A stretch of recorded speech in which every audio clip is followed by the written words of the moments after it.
আমি আবারও চলে এলাম বরাক বিনোদনের কচি কাচাদের সাথে গল্পের অনুষ্ঠান। কেমন আছো? ভালো আছি। নিশ্চয়ই, আমি জানি তো। নমস্কার। আজকে আমি রবীন্দ্রনাথের ডাকঘর থেকে দইওয়ালা ও অমলের গল্পটি করব। দই দই ভালো দই। দইওয়ালা, ও দইওয়ালা, দইওয়ালা। ডাকছো কেন? দই কিনবে নাকি? কেমন করে কিনবো? আমার যে পয়সাই নেই। কেমন ছেলে তুমি, কিনবে না তো আমায় ডাকছো কেন? আমি যদি তোমার সাথে চলে যেতে পারতাম তাহলে আমি চলেই যেতাম। আমার সাথে? হ্যাঁ, তুমি যে ওই দূর থেকে হাঁটতে হাঁটতে আসো, শুনে আমার মনটা কেমন করে। তা বাচ্চা, তুমি এখানে বসে কি করছো? আমি জানিনি, কবিরাজ আমাকে কোথাও যেতে বারণ করেছে, তাই আমি এখানে সারা দিন বসে থাকি। আহা হা হা, তা কি হয়েছে তোমার?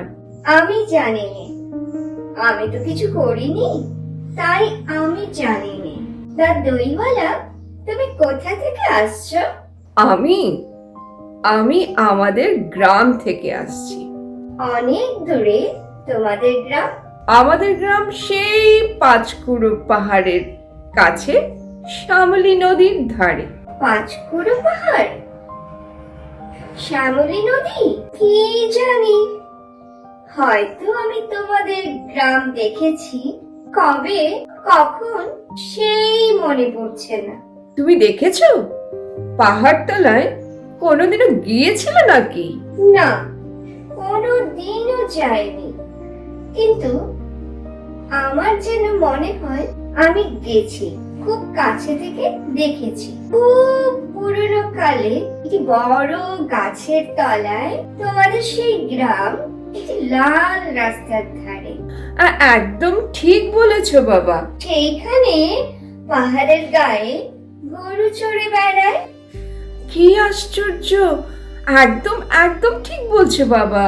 আমাদের ওখানে পাহাড়ের গায়ে গরু চড়ে বই কি। আর সেখানের মেয়েরা মাথায় করে লাল শাড়ি পরে নদী থেকে জল নিয়ে যায়। কি আশ্চর্য, কি আশ্চর্য! আমাদের ওখানে গয়নাপাড়ার মেয়েরা মাথায় করে জল নিয়ে যায় বই কি। তবে কি না বাবা, ওরা সবাই লাল শাড়ি পরে না। আমার মনে হয় তুমি নিশ্চয়ই কোনোদিন আমাদের গায়ে বেড়াতে গিয়েছিলে। সত্যি বলছি দইওয়ালা, আমি কোনোদিনও তোমাদের গায়ে যাইনি। কবিরাজ যেদিন আমাকে বাইরে যেতে বলবে, সেদিন তুমি তোমাদের গায়ে আমাকে নিয়ে যাবে? নিশ্চয়ই নিয়ে যাব বই কি। তুমি আমাকে ওই রকম দই বেচতে শিখিয়ে দিও, ওই রকম বাঁকাদি নিয়ে দূরের রাস্তা দিয়ে আমাকে দই বেচতে শিখিয়ে দিও। মরে যাই, তুমি দই বিক্রি করবে কেন? তুমি বড় বড় পুঁথি পড়ে পণ্ডিত হবে। না না, আমি কখনো পণ্ডিত হব না। তোমাদের রাঙা রাস্তায় বুড়ো বটের তলায় গোয়ালপাড়া থেকে দই নিয়ে আমি দূরে দূরে গ্রামে গ্রামে নেচে নেচে দই বিক্রি করব।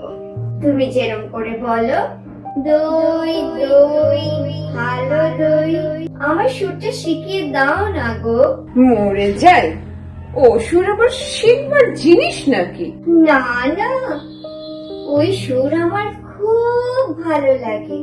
আকাশের শেষ প্রান্ত থেকে যখন পাখিরা ডেকে যায়, তখন মনটা যেমন উদাস হয়ে যায়, তেমনি তোমার সেই ডাক যখন সেই গাছের ধার থেকে ভেসে আসে, আমার জানি কি মনে হয়, কি জানি কি মনে হয়। বাবা, এই নাও, তুমি একবার দই খাও। দই খাবো, কিন্তু আমার যে পয়সা নেই। না না না না না না না না, ও কথা বলো না। আমার একবার দই খেলে আমি যে কত খুশি হব, আমার খুব ভালো লাগবে। এই নাও। তোমার কি খুব দেরি হয়ে গেল? না না না না না বাবা, আমার কিচ্ছু দেরি হয়নি, কোনো দেরি হয়নি, আমার কোনো ক্ষতিও হয়নি। দই বেচতে যে কত সুখ, সেটা তো আমি তোমার কাছ থেকে শিখে নিলাম। দই দই ভালো দই। তো এইটাই ছিল দইওয়ালা আর অমলের কথোপকথন।